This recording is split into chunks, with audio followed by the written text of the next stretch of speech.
everyone. I'm Joe Gazen. And I'm Katu Diarte. And on this MLK holiday, we begin with the latest developments concerning Corpus Christi Mayor Dan McQueen and his controversial post to his personal Facebook page. Yeah, the post has since been deleted and the page itself deactivated, but before it was, he expressed frustration on this day honoring Dr. King that he finds a city of divisiveness. He says in the past 35 days since the election, he's been attacked by fellow council members and the media for being racist and sexist, and says he doesn't see any value in continuing for another 600 days. McQueen did not respond to our repeated attempts to get in touch with him today, but we did catch up to him at a local gathering of Republicans this evening. And now Bill Churchwell was there and made several more attempts to talk with the mayor about this top story. Bill? Well, the event banned cameras from going inside, but I approached him both before and once the event ended, and this is what happened. Mayor McQueen? Excuse me, Mayor? We've been trying to reach you. Excuse me, Mayor? Can you talk to us? Mayor, can you talk to us?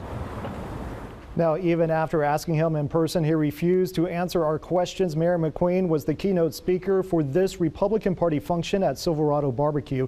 Inside, he was welcomed with applause and never addressed the post. Instead, he talked about his dissatisfaction with the briefing during the last council retreat, saying that the city has financial problems. Fellow council members, though, did talk to 3 News about the mayor's post. Well, you know, being mayor or anyone in political office is pretty tough, you know, when you have to face the media and the public every day. But I don't think that Facebook is the appropriate place to air disagreements with council members. And I think sometimes when you have difference of opinion, it's a difference of opinion. That is not an attack.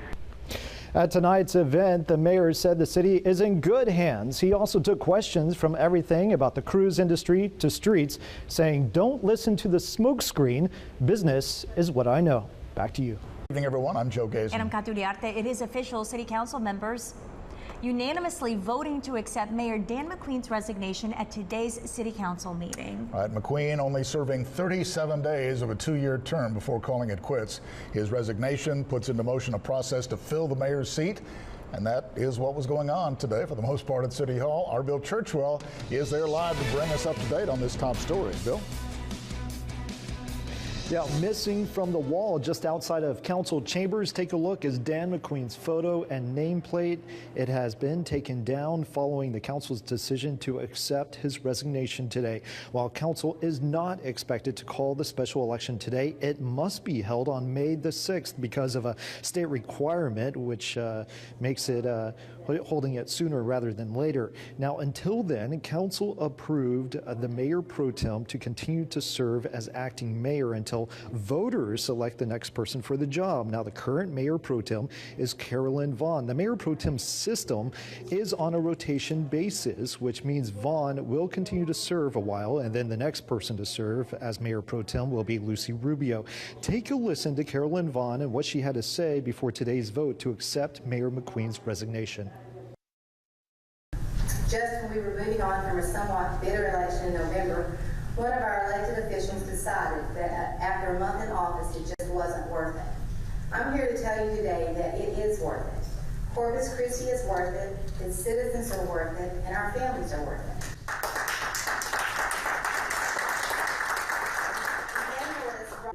Again, Vaughn basically saying to serve is worth it, something that received applause, as you heard. People who want to run for the mayor's seat will have to wait to file until that special election is called, and we have learned that it could be several weeks before that special election is called. I spoke to the city secretary this afternoon, and she said it could be by the end of February, which is that first window for council to call a special election. Reporting live from City Hall, Bill Churchwell, 3 News. Back here at home, the race for mayor is already heating up. Another person has announced that their intent to run for that seat, bringing the total number of candidates to 5. Yeah, everyone vying to replace Dan McQueen, who of course submitted his resignation last week after only 37 days on the job. City Ethics Commissioner Larry White Seen here is adding his name to the list. He has been a member of that commission, the Ethics Commission, for the last 5 years and a resident of Corpus Christi for 30 years. He joins a growing list of candidates that include the current council member Joe McComb, previous council members Chad McGill and Mark Scott, and a previous candidate several times, Ray Madrigal. Also today, top city officials learned about a state requirement that mandates holding that election sooner rather than later. Our Bill Churchwell has been following today's developments. Bill. As we've reported, the city's options were either May or November. But today, the city secretary tells me because of a state law, the special election must be held in May. We now know the date when voters will head to the polls to cast their vote for the next mayor of Corpus Christi. What we've heard from the Secretary of State's office that there's a section of state law that requires that a special election to fill a vacancy be ordered as soon as practicable. And that first opportunity will be May 6th. But according to City Secretary Rebecca Huerta, the special election will still need to be called by Corpus Christi City Council members, and they will have 2 windows to do so. The first in about a month from now. And we would call for the election on or before Saturday, February the 25th. And then in that case, the filing period would begin when we call the election and end on March the 6th. The second option would give council until March 21st to call the election, and candidates would have until March 27th to file their intent to run. Council will hear those options during Tuesday's city council meeting. I think that's great because the citizens need to get to choose. We caught up with Carolyn Vaughn at City Hall, who is currently serving as Mayor Pro Tem.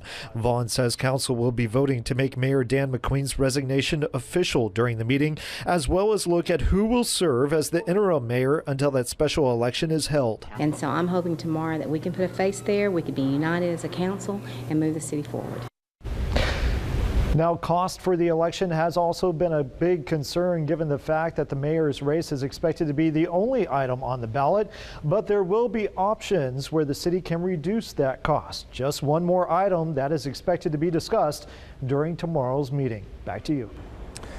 Bill, thank you. Also from City Hall, we've learned that the outgoing mayor's chief of staff, Sherry Douglas, has officially submitted her resignation. In fact, it happened officially on Friday. Council members are expected to talk about all of this during tomorrow's regular meeting. Today